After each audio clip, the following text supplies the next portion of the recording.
And I'm asking questions. Why hasn't those details been captured? Student leaders of the Krobi Asante Technical and Vocational Institute declared wanted following violent disturbances there. We are found to be involved, actively involved in the distraction, in the demonstration. Definitely the law will deal with that.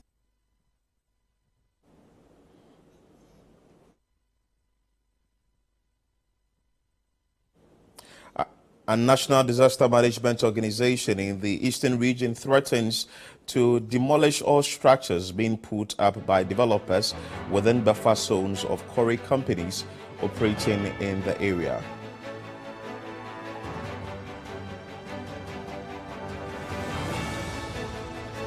Low turnout recorded as Ghana Health Service begins another mass COVID-19 vaccination exercise. It's been fine, except that there are still pockets of areas that the turnout wasn't that good as we would have expected.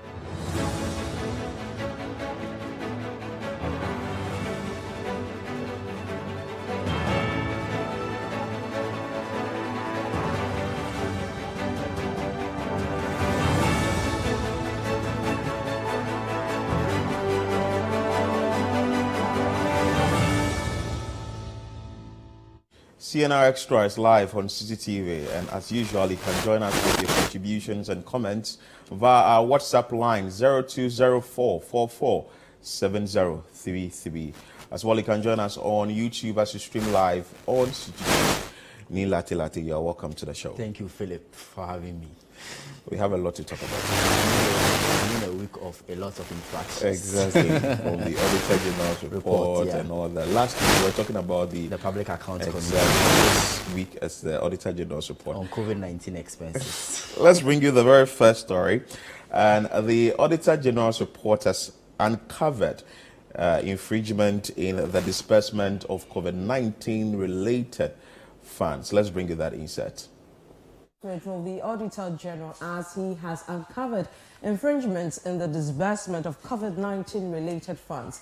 Now, the Auditor General reports that over 21.8 billion cedis was received for the purpose of government's fight against the coronavirus pandemic, but only over 11 billion cedis was actually used for the COVID-19 fight. Let's get a breakdown of the audit findings as simplified in these infographs prepared by City News' research team and supervised by Bernard Avlet. So we start to give you a breakdown of actually what went into the sources of the 21.8 billion cedis, we are told. One, the World Bank Group, we're told, funded 9% of that amount, which came up to 1.978 billion cedis. Now that went into health interventions. We also told from the government of Ghana's contingency fund, 6% was gotten from there, which translated to 1.203 billion cedis. Now let's see what the IMF gave us. The IMF actually gave us 25% of that 21.8 billion cedis, which translated to 5.568 billion cedis. Now, the African Development Bank, we are also told, gave us some 398 million cedis, which was 2% of the actual COVID-19 fund of the 21.8 billion cedis.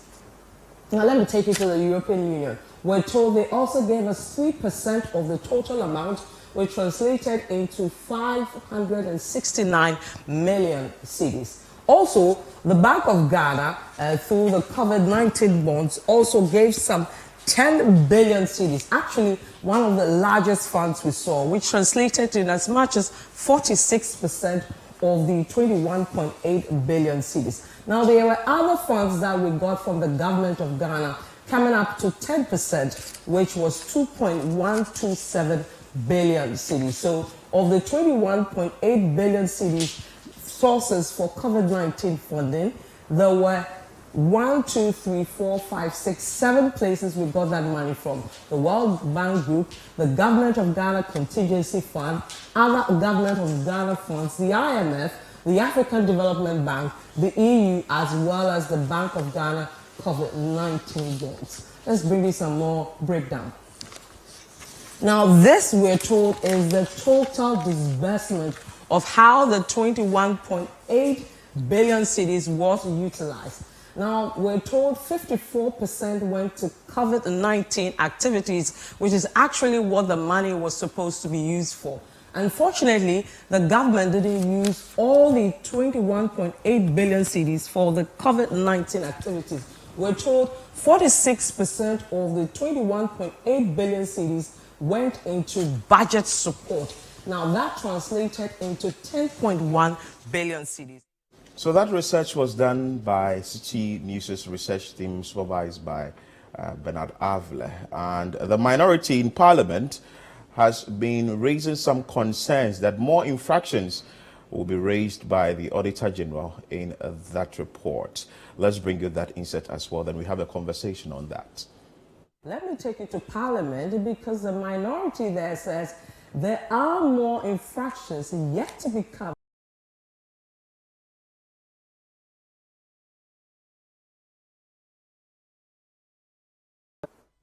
The audit captured the total revenue received by the government of Ghana in its fight against coronavirus pandemic and how the monies were expended between the period of 2020, 2021 and through the Contingency Fund, the World Bank Group, the International Monetary Fund, African Development Bank, the European Union, and the sale of BOG COVID-19 bonds. The Auditor General noted that over 21.8 billion Ghana cedis was received through these sources. But the minority in Parliament, who have been raising concerns about the use of COVID-19 funds, believe there's more money yet to be accounted for. We have other sources.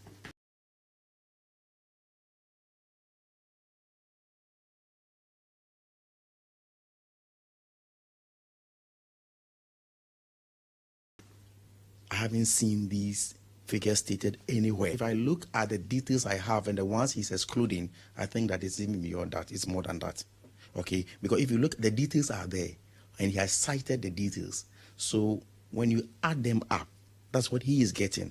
But there are other details that has not been captured. And I'm asking questions. Why hasn't those details been captured? That is just the first one.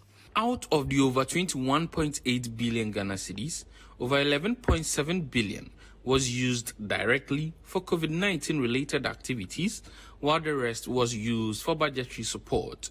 According to the report, some of the budgetary supports included payments to the District Assembly Common Fund, NAPCO second quarter allocation, free SHS allocation, and capitalization of National Development Bank. But the minority believes this amount to misapplication of funds. We are using the COVID money, something that we have gone for, to be used for a particular purpose.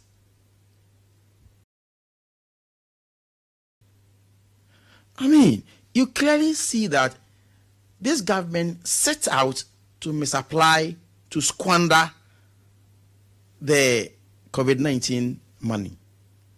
Clearly. The audit, amongst other things, uncovered payments for COVID-19 vaccines which were not delivered. According to the Auditor General, out of over $120 million paid for the supply of vaccines, only vaccines valued to the tune of $38 million were supplied to the government of Ghana. The Auditor General has thus directed the Ministry of Health to take steps to ensure the vaccines are supplied. But this won't be the first time the government used with the non-delivery of vaccines. In 2020, payments for Sputnik V vaccines became a matter of parliamentary probe as the supplier at the time had not made the supplies as contracted. At the time, the Minister of Health was on record to have noted that the exigencies with the COVID-19 situation accounted for some of the contractual challenges. In this instance, however, the ministry says unexpected vaccine donations into the country, coupled with limited vaccine storage capacity and the slow uptake by Ghanaians to be vaccinated, made it impossible to receive the vaccines that had been paid for. But the minority in Parliament says the explanation is untenable. So if there's apathy and you have enough vaccines, why do you go in to buy, another dose for distribution? You know you have apathy, and then you have enough stock that has even not been exhausted. Then you have enough. You don't have enough to capture the whole population. Is your aim to whip up interest? A reasonable manager that you know that the thing has, a short lifespan, and you have some available. Okay, even if you don't have enough, you exhaust what you have before you go for more. The Auditor General also uncovered vaccines which have been left to expire.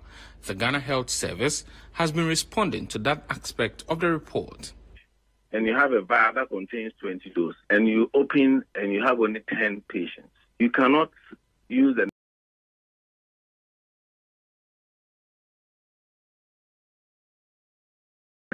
but it's a limit. We also had a peculiar issue of where we are getting vaccines that have about 3, 4, sometimes 2 months to expire, especially part of the donation. So we do a lot of run around to make sure that we deploy them before they expire. The Auditor General also revealed that government has not received delivery of some 26 Toyota Haze ambulances, for which some payments have already been made.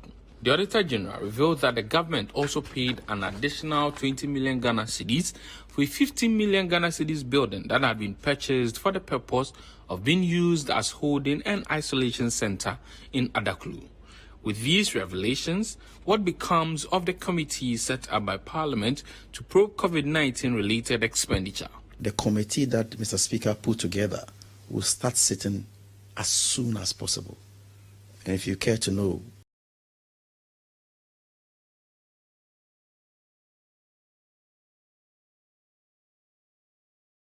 Parliament is expected to look into the details of it. Also, the special committee formed by the Speaker to look into COVID-19 related expenditure is also expected to probe the matter. Reporting for City News, Hansen Ajeman. So 21.8 billion cedis was received up for the purpose of government to fight coronavirus, but only 11 billion was actually used for COVID-19 purpose issues, and some 10 billion was used for budgetary support. Well, this is something we've been raising here for a very long time. Even last week when we were talking about that of the Public Accounts Committee and issues that were coming out of that. What is the way forward? Well, this has been made clear. The Ghana Health Service has come to make some corrections. They've spoken about it at length. That is, though there were some expiry of the COVID-19 vaccines. Well, they've made sure that certain vaccines were given out and other issues here and there. Also, the minority has also raised some issues about some more infractions that will come out of the Auditor General's report here and there. Nee, what do you make of this? Well, Philip, when a lot of people, or even the minority, they were asking for a proper scrutiny of the COVID-19 expenditure, we were told to wait until the Auditor General comes out with its own assessment of the COVID-19 expenditure. I think even the minority were asking for the finance minister now to come before Parliament and explain to Ghanaians what really went into the money that was made for COVID-19 issues, what government really used it for. But today, here we have it. It's been delivered by the Auditor General, and we've uncovered the rot, the infractions, and all the violations in there. And for me, it's really serious because a lot of these funds were donor support funds, and for us to misappropriate them, it's really begs the question if the country has the credibility when it comes to some of these things, when you get financial assistance, when it comes to, the outbreak of diseases and all that. And if you read the report and you take a look at some of the things that the Auditor General has raised, you realize that really there was no proper plan for us to ensure that we make good use of these particular, financial resources that were given to us by these donors. Look at the issue of unused isolation centers, for example. Look at the use of, payments made for the receipt of vaccines that were not even arrived in the country. Look at the issue of, it's just like the Sputnik V, where we paid money to Sheikh and then Sheikh failed to deliver and all that. It's the same thing that has happened here, and a whole lot of things. So for me, beyond the recommendations of the Auditor General, I think we really have to see serious actions. For example, it's good that the Health Committee of Parliament says that they're going to sit over this particular issue. but we To don't what want end? it to end there. That's the whole thing, because To look, what end? a lot of pressure was on government when COVID broke, when the disease struck. And for me, this particular road that has been uncovered by the Auditor General, it's really so. And the issue, I just don't know how to put it. But why is the facility it's some 29 million Ghana cedis was spent on yet to be used?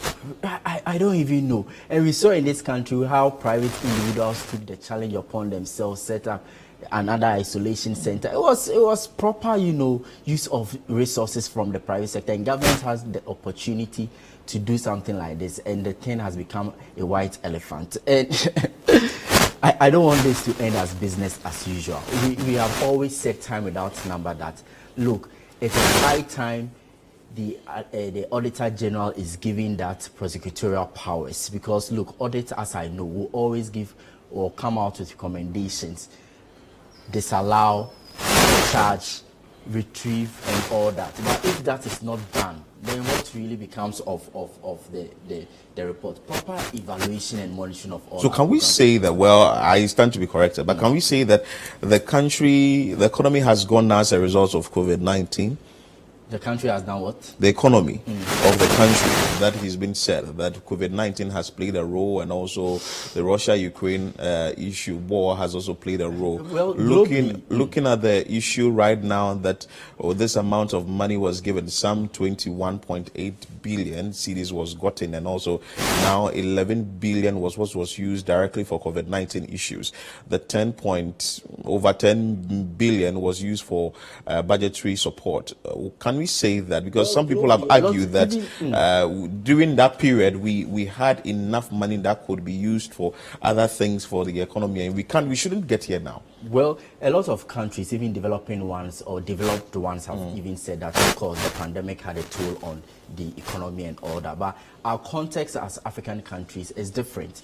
And that's why it's really problematic to even see other African countries like Senegal, South Africa, Cameroon, Guinea, all raising concerns about misappropriation of COVID-19 funds. Yes. And so you see clearly that although the pandemic had, some constraints on the global economy, Africa had opportunity to, use some of these donor supports to turn things around in the health. Well, the conversation wouldn't end anytime soon, and we would still be looking into what comes out of the Auditor General's report. As the minority has said, there are more infractions in there, and that must be uncovered. But you're still watching CNR Extra on CCTV. Let's move to another story, and let's go to the Ashanti region, where the Ashanti Regional Minister had said that student leaders of Krobia Asante Technical and Vocational Institute must be held responsible for the chaos that happened in that school. Let's bring you that insert.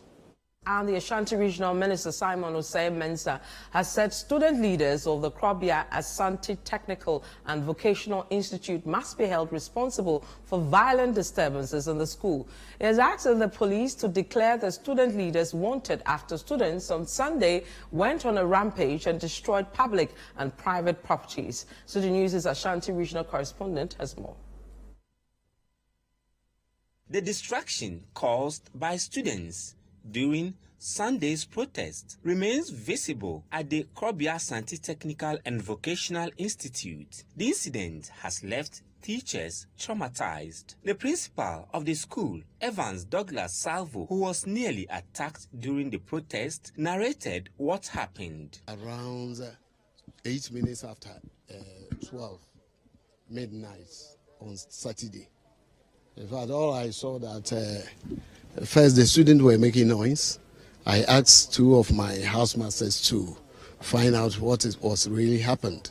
They told, when they went there, they told them that there was nothing at stake. So they asked them to go and sleep. They went inside. Not quite some long time, just 8 minutes later. All what I heard, Yenabre called Inji, with the war songs. And then I saw that they have just surrounded my residence. And then, in fact, they forced their way to get me out of it. So I also quickly called the police. Authorities of the Ghana Education Service in the Setre East District are already taking some steps to unravel the cause of the protest. Even as the district, we have to set up a committee. Yes, so we have done that. Definitely the police they are also, I'm coming from the police station and it seems as if some names have come up. Definitely, it's not something that's beyond all of us. Okay, so we also trust them. They will do their work. We also do our work. Police are questioning 40 students who were arrested in connection with the disturbances. The Ashanti Regional Security Council directed the closure of the school following the incident. The Ashanti Regional Minister, Simon Osei-Mensah, disclosed that the students will be levied to cover the damage caused. Depending on the condition of the vehicle, they will be valued and they will pay for them. We don't have money to go and buy pickups. You see, the Isuzu pickup was purchased in 2020 in the midst of the COVID. You understand it? When all of us were suffering, and then the government squeezed out funds to buy pickups for all institutions, and then you come to destroy it. They have to pay for them. Whatever they've destroyed, they have to pay for. I believe in being fair. Being fair doesn't mean what people talk about, like put human face. He added that a 5-member committee will also be set up to investigate the matter. Their fate will be determined by investigations being conducted by the police. They will screen them. Those who will be found culpable, the law will deal with them. Those maybe whose involvement is insignificant or maybe they were not involved, those people definitely, they can still keep them. But those who are involved, who are found to be involved, actively involved in the distraction, in the demonstration, definitely the law will deal with them. Now, I've directed that the leadership of the school, or the prefects of the school, if they don't surrender, they should declare them wanted. They are the leaders. So what shows that they were not involved? And if they were not involved, what did they do? The students during the protest wrote on the walls of the buildings calling for the principal and the senior housemaster to be sacked. The principal responded to the calls by the students. In fact, as I'm standing here, I don't know exactly. I never knew any, we have not sat down on any grievances or something of that sort. So as I'm speaking, I don't know until the speculations that I'm hearing that they said that they don't pass the exams or something of that sort.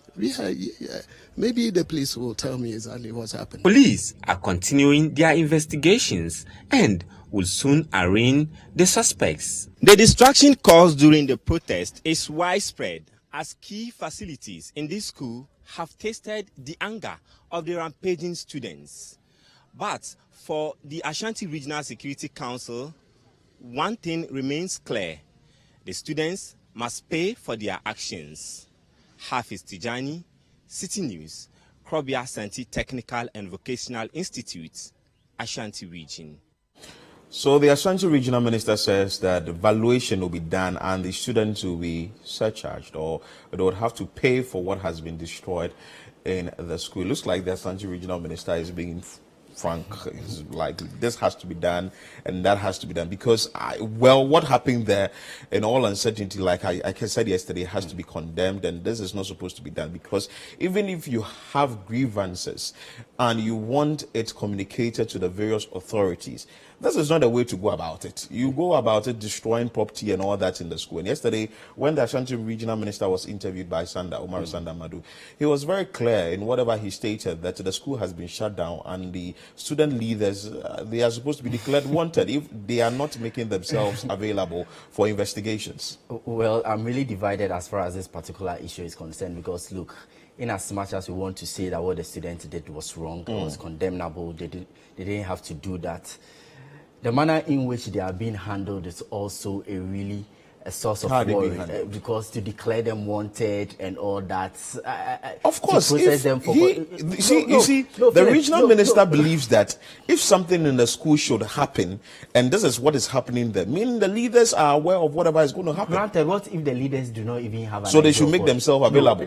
That's why I'm saying that, look, let's look at this issue this way. Granted, what they did was wrong. They have to serve as it is. And so surcharging them up making them, serve some internal, punishment, okay. But the problem is, the sense of entitlement among these senior high schools when it comes to exams and all those kind of things. You remember what happened in Bright Senior High School for some time back, the secondary college issue and all that, the sense of entitlement of this issue, that these students, that we must pass exams at all costs. If you don't pass, the school authorities must be blamed and all that. That is wrong. They also have to learn. You don't have to be blaming the school authorities and your teachers every now and then. These are children. Sometimes understanding the human behavior of children is very difficult. And just like the Chiana Senior High School today, maybe I heard the minister say in the interview that when you do that comparison, we are comparing oranges to mangoes and all that. But I think these children should be handled with kids' gloves. I mean, they should be tactful in whatever. This is the same thing I said here yesterday. That when the issue happens, you would find a lot of people really, the comment about it would be very distasteful. But when it comes to the punishment, then you have all individuals trying to. No, we've agreed on the fact that they must gloves pay. In this? They must pay. But you see, if you say you've destroyed vehicles. Yes, but you've destroyed properties worth millions of cedis. Yes, and I think when these things happen in senior high school, what do? You search out the student, you put a bill across board. Every student is going to pay. If you don't pay, maybe you don't write exam, which is also an extreme case and order. But the posturing of the minister, if you listen to the minister, it's like they want to handle these children as if they are adults, which I think is problematic. To declare them wanted, process them for court, I think it's a bit of extreme. You think so? There is a 5-member committee that has been set to investigate. So let's see how they handle it at the student level, because these are children. We are condemning what they did in all no uncertain term. But I think they should be handled in such a. Of course, we've all agreed on the fact that they should pay for what they've destroyed. If there is any internal punishment, they should be it should be meted out to them and all that. But for me, declaring these students wanted, I mean, these are scenarios. If you look for their parents, you find them. You get the children, the records of the children, unless of course they do not have records of these children. The records are clear. If you are looking for these children, you get them. Well, but they've not made themselves available. I'm sure that if they are readily available, the regional minister wouldn't say that. Yeah, so maybe the police can just wanted. Help in identifying or locating these children, but to declare that, I don't know. Well, let's wait for what the 5-member committee will come out with, and also the investigation still continues. Let's move to another story where the National Disaster Management Organization in Sawam Aduadri municipality of the Eastern Region has indicated that all structures in the buffer zone of quarry sites will be demolished. Let's bring you that inset. Now, the National Disaster Management Organization, NADMO, in the Eastern Region has threatened to demolish all structures being put up by developers within buffer zones of quarry companies operating in the area.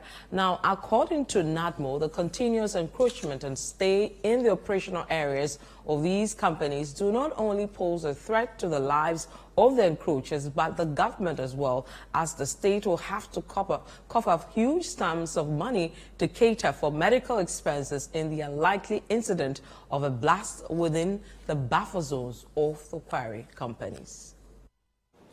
So this is something that the NADMO has indicated, and I think it's a step in the right direction, because if it's not done, certainly you're going to have a lot more developers getting into that particular zone, and it's not going to augur well for people living there, and even the safety of the workers there. Exactly where I was coming to, because sometimes if you look at this issue, I've not been able to look at it from a public health, view. I think generally, that living in, a buffer zone is not even safe. It's not safe at all. It's not safe for you as an individual. So I think that's where the, communication change should be channeled to nowadays. Because all this, why we just say that you do not have permits, don't build there, remove encroachers, we demolish the unauthorized structures, and then these people come back. But what is the level of education or public? If you live close to the buffer zone, if you live close to, because environment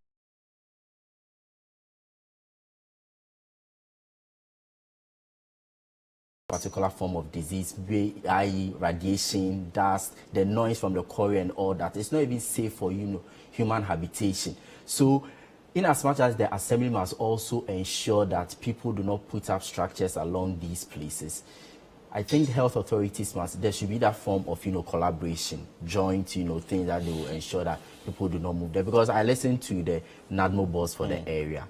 He admitted that it's a problem for them. And it's not as if they are not aware of what is happening. They are pretty much aware that these people are encroaching the lands. And then the demolition must also be done in a manner that it will not affect, lives and property.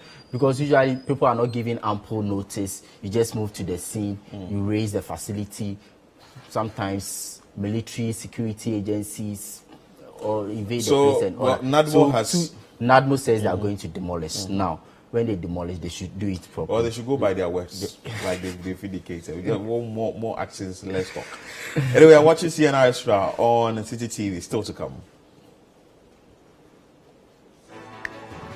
Low turnouts recorded as the Ghana Health Service begins another massive COVID-19 vaccination exercise.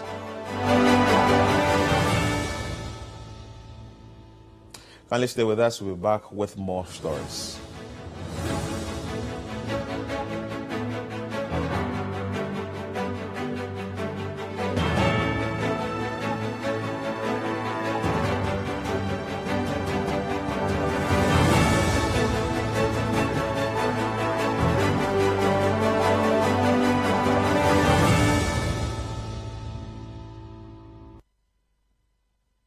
Very local, but we're doing local snacks. So you know about agbeli kaklo.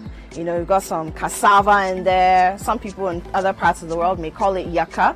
We've got some coconut shavings in there as well, some onions. But I mean, if you're a fan of agbeli kaklo, then today's show is for you. We're making some very interesting indigenous Ghanaian snacks.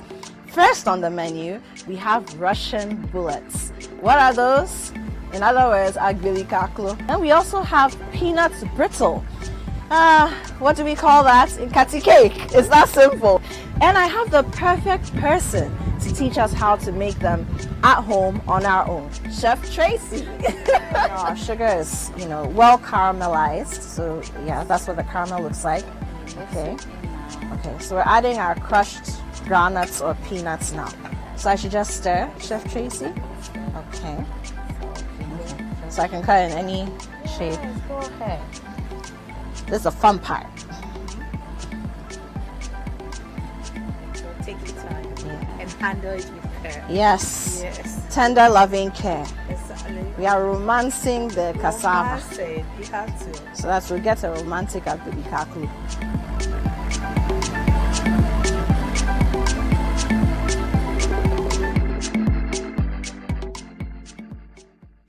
What's Cooking is brought to you by Tasty Tom Enriched Tomato Mix. Fakakra na ayebebre.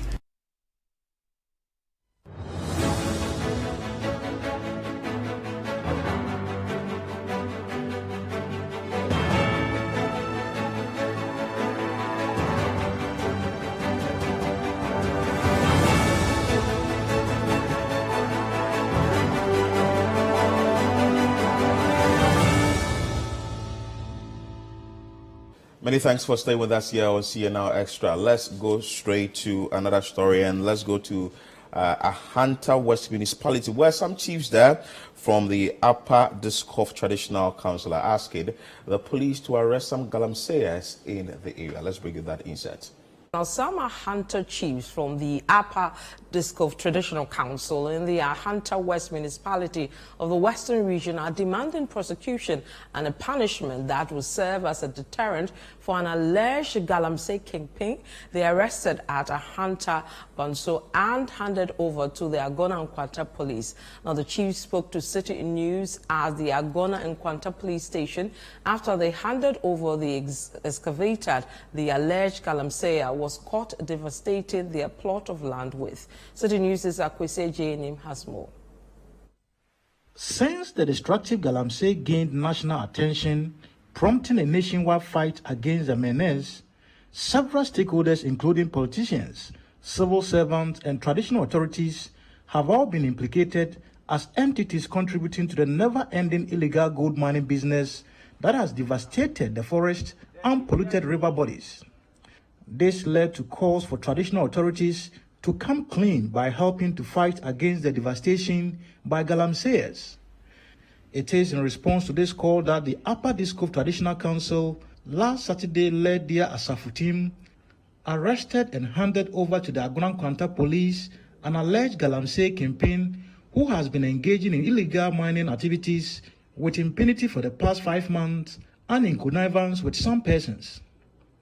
Speaking to City News at the Agunan Kwanta police station on Monday, after helping to hand over the excavator the alleged galamseyer was caught using for his operations, the chiefs called for an end to all illegal mining in the area, punishment for the alleged illegal miner and his accomplices. This case should go to court and should be example for Ahanta, those around over here, to stop that galamsey they were doing. This is what we can do. That galamsey should be stopped for the immediate effect.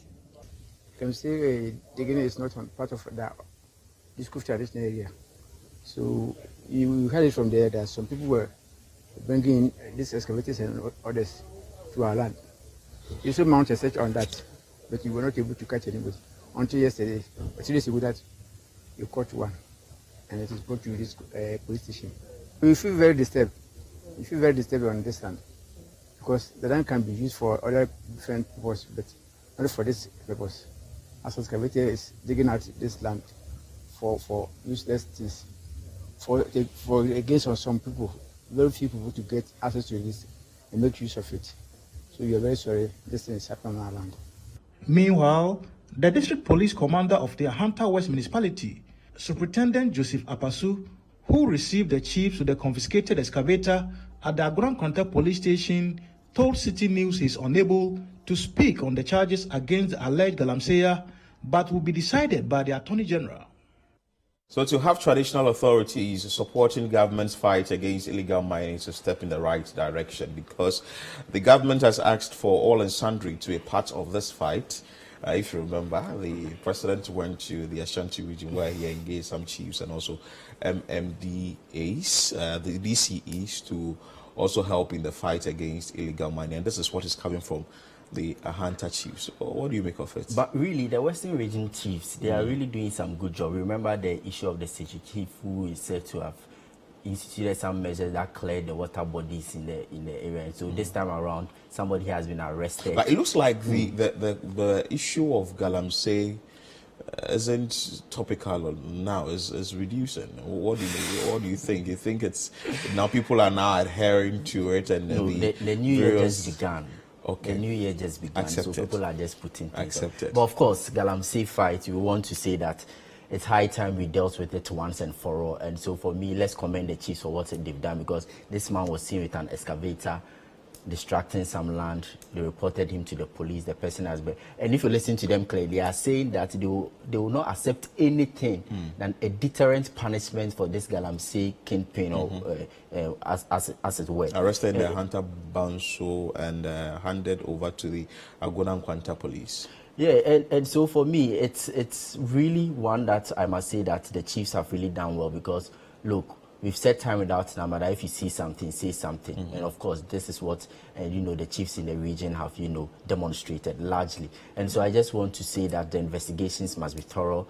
The man must be dealt with, if found culpable. Where did he get the excavator from? Who is he working for, and all that. But looking at the bigger picture, it looks like the Ministry for Lands and Natural Resources has done a very good job, because but there's more room for improvement. Well, but let's talk about the successes they've chopped as of now. But there's more room for exactly. improvement. So as of last year, the sector minister, Samuel Abdullahi Jinapo, indicated that all excavators must be registered. Also, they came out with drones that will be used, or they deployed some officers. Now. Exactly, the speedboats that were also deployed, officers were deployed, and helicopters. I heard of that as well. So it looks like more action is being taken to fight the menace. And in the Western region, for example, remember the Elembele issue, for example, the missing excavator and all that. So it means that galamsey is ongoing in there. And so, like we have always said, the chiefs, the political actors, they must do their work, because they are on the grounds. They know what really is happening.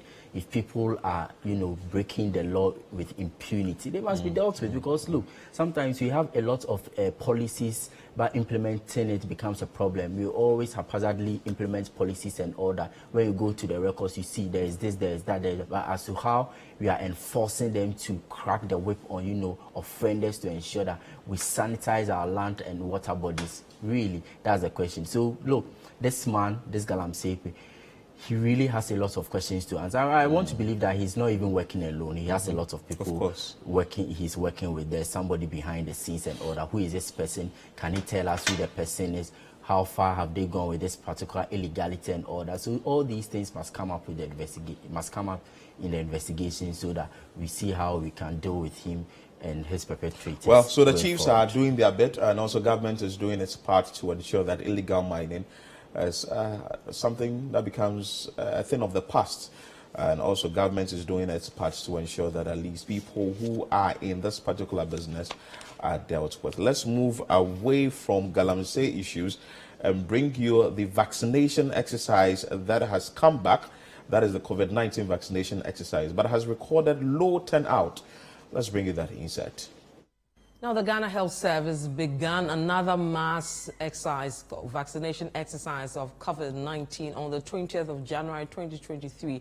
Now, City News' Eno Safo went around today and she's brought details for us. Eno, what can you tell us? The Ghana Health Service launched the 6th National Vaccination Campaign from the 20th of January to the 24th of January 2023. Now, these vaccination campaigns are meant to create awareness of COVID-19 and as well as give people the opportunity to get vaccinated. Today, we're going across various hospitals in the region to find out how the vaccination has been going on. We're here at the Adabraka Polyclinic here in Accra, and we're at the vaccination center. We're going to speak to a couple of people who have come to get vaccinated. Not a lot of people get their second or even third jabs. What motivated you to come for the third? I think that we see indications all around that COVID is real. We hear reports about how many people are getting infected, and we actually see people passing away because of COVID infection. So it's only wise that if there is a vaccine that can protect you, you get it. Based on the advice we receive from our health providers, once they are advising us on ways to stay healthy and then also stay away from the COVID infection, I think it's just good to come for the vaccine. It protects me as well as protects others. There are still others who are still hesitant about taking the vaccine. Because I'm not ready for it yet. I know the time will come for me to take mine, but not yet. I just don't know. I just don't feel like taking it now. To me, I'm not ready yet, but someone may be ready. So everyone should take his or her vaccine because it's very important. As the district control officer here, how has the turnout been for these couple of days that the vaccination campaign started? I think this time is better than the first. It's very better because we are getting people are getting information from Ghana Health Service asking them to come for their jab. So you realize that the number that is coming out compared to the subsequent ones, this time around, it is better than first. The manager for the expanded program on immunization at the Ghana Health Service, Dr. Kwame Amponsachiano, tells City News that there has been a low turnout this time round. Well, so far it's been fine, except that there are still pockets of areas that the turnout wasn't that good as we would have expected. But all in all, I think day by day, the coverage is improving. We have a common platform where we report data, so we still are talking to them to update. The national COVID-19 vaccination campaign ends on the 24th of January 2023. Now, although some places have recorded maximum turnouts, others have recorded very low turnouts. For City News, my name is Eno Safo. So if you haven't received your vaccination yet, you have to do well to go and take it. I don't think that a low turnout should be. I think that a lot more people may have taken it, and just a few that are adamant. They are refusing to take it. I don't know what their reasons will be, but sometimes you speak to people, they are not so concerned about going in for the exactly, vaccine. because they do not see the reason. We have moved past the issue of this vaccine is going to affect your health and all that. But I think the vaccine hesitancy largely is because of the lapses, you know, the immunization drive. That's how I see it, because look at this policy of no vaccination card, no entry. No entry. It was poorly executed. Did it even happen? I don't remember going anywhere that they asked me going for public places and all that. Nobody asked me. So I think it's one of the reasons that people say that, oh, when I go and vaccinate, I wouldn't use it for anything. Except for people who are traveling who really need it for things like that. And people are also getting their cards allegedly without being vaccinated. So it has also, you know, the vaccine. So I also think that the health management body has also gone down on its media engagement. We should not just assume that, oh, a lot of people now know about the vaccination and all that. The campaign must go on. We should not underestimate the power of the media when it comes to some of these things. In the height of the pandemic, you saw how. So you think that the education on the essence has gone down because now you don't see the ads, you don't see anything. It's just a few stories in the media space that hesitancy is on the rise. We know that the disease, as we are learning, is also rising again in China and all that. So maybe some of these things should be addressed, because people are not even going for their boosters. I don't know if you have even gone for your booster. You have not gone for it. I can tell the expression is. So I think the education must be there. We shouldn't just assume that because we've done it in the past, that's it. And we have not even achieved our herd immunity and all that. So the campaign should be rigorous going forward. I don't want to say it has been poorly implemented. I don't think so, because I think with COVID, I think for the implementation, something has been, because looking at the Auditor General's report, it came out that with the budgetary support, some amount of money was used for all these things. The Information Ministry also came out doing all the education and all that. But the Health Ministry explanation said that they are even struggling with storage capacity. That's how come some of the vaccines are not even arriving in the country in the first place. So it means that the vaccines are there. People have not found the reason to go for it. Those who have been the unvaccinated, I must say, the last time the figures were exhibited or displayed, we saw how it all went. So that's how I see it. So I think largely the education must come up again. The sensitization must come in. They should let people find reason to go in for it. So, well, from here, we will say that if not vaccinated, just ensure that you go in for your vaccine. This is still CNR Extra on CTTV, still to come. Some aggrieved customers of GT Bank protest freezing of their accounts. We'll bring you that story after this break.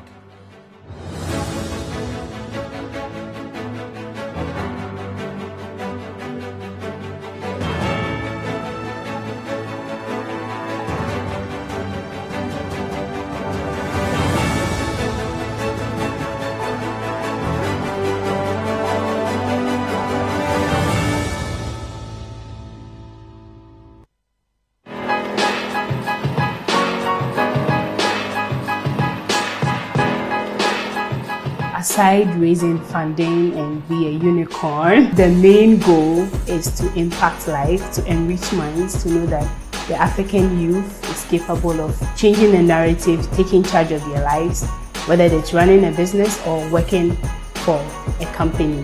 I fell in love with the opportunity to work with young people and channel their energy to nation building. It's my job, once you join the team, to figure out how best you can use the strengths and even the weaknesses you have to advance the cause to prosperity for 1 billion people.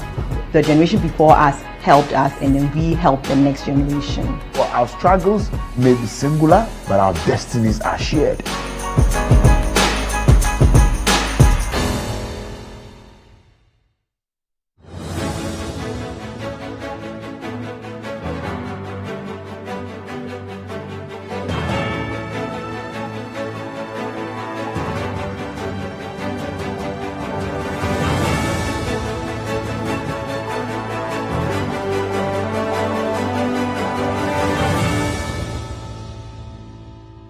Many thanks for your time and staying with us here on CNR Extra. And some GT Bank customers are not excited about a decision by the bank, they say, to freeze their accounts. Let's bring you that insight.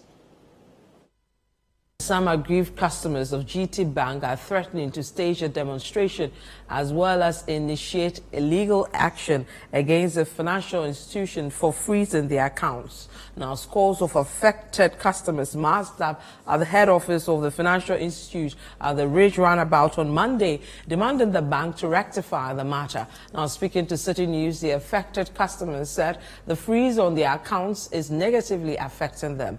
They want GT Bank to reverse the freeze as they insist they did not breach any transaction laws. According to some of the affected customers who spoke to City News, all transactions they made on Binance, a crypto trading platform, and others were made in Ghana cedis. The affected customers who turned up at the head office of GT Bank looking frustrated insisted that the account thus should not have been debited and frozen. Convener of the affected customers, Sina Tijani, narrated to City News their concerns. Okay, so this afternoon we are gathered here to see the management of GT Bank. We are a group of people who did a couple of transactions with our Visa cards given by the bank, and the bank has charged us certain fees that we don't think is right. So we are here to see the bank and to seek redress. Currently, what we have is, in our bank's transactions, we see the bank has charged us for FX adjustment, which we don't think is right. So our engagement is we have gathered proof from the merchants and the acquirers that we engage our transactions with, and they have told us that is not the case. So we are here with our proofs to tell the bank that the transactions we did was not in the foreign currency, it was in the local currency. The customers say this is having a negative toll on their lives as they are unable to pay rent and school fees. Honestly, I've been out of job for years. This is what I do for a living, okay? So my home is going down. My kids can no longer go to school because there is no money to pay their fees. My rent is due. There is no money to renew my rent. So this is truly affecting me. I'm going slim day in and out because I don't have much money on me. After waiting on management to attend to them, the aggrieved customers were ushered into a crunch meeting with the bank officials where their concerns were heard and addressed. Some of them were not happy with the outcome of the meeting, and they spoke to City News. Now we are trying to be civil citizens of this country, model citizens. Now, that's exactly what we are trying to do. So we had a communication today. Now, if it goes beyond that, then probably there needs to be a demonstration too. I mean, pour out our grievances because it's been days now and our money is with them. Some are back, they need money to pay their rent. Some are in school, they are behind their pay and everything. And it's really, really bad. It's affecting all of us.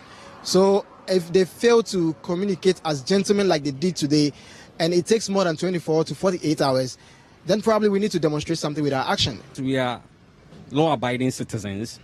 We'll wait for a communication between ourselves and their corporate body and Binance. From there, if we do not get proper solution, then we'll embark on demonstration. Maybe after the demonstration, we'll go to Bank of Ghana and Visa. If the matter isn't resolved, then we're all held on to court. However, management of GT Bank, in a statement issued on Monday, assured the customers that they will work in collaboration with the affected customers to get their issues resolved by close of week. The bank said the account debits were FX differential between the unapproved FX rates applied on the crypto trading platforms and standard FX rates applicable to all other. So all we want is the bank to resolve the issues that have been raised by the customers, because Senyor Hussein himself has said that Sikai Moja.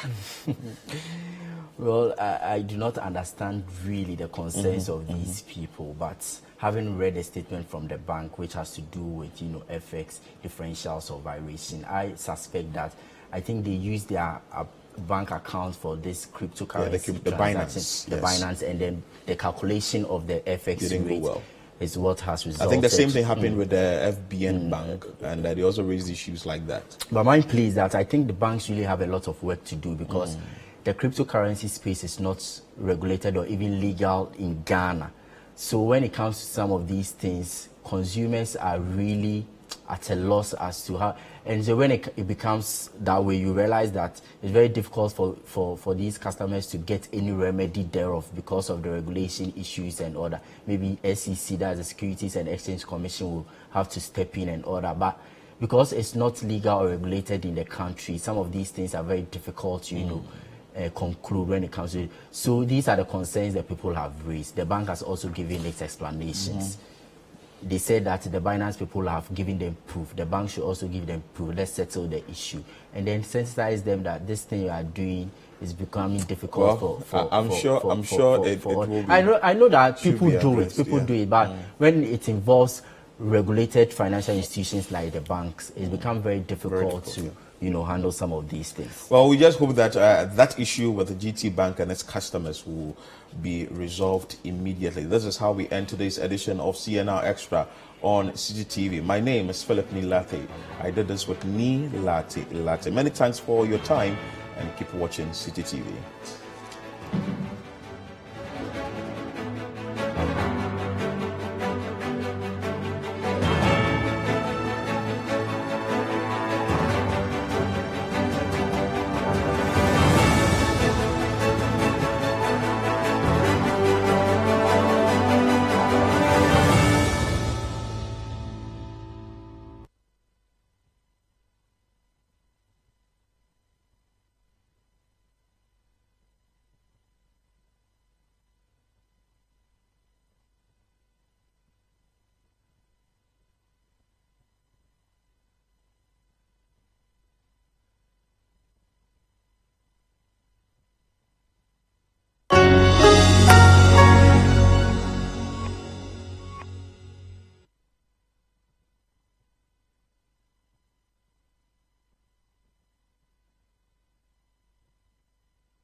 This is DW News, and these are our top stories. Poland says it would send Leopard 2 tanks to Ukraine to help fight the Russians with or without Germany's consent. German Foreign Minister Annalena Baerbock says her government will not stand in the way. Leopard tanks are made in Germany, and countries operating them must seek permission before sending them to a third country.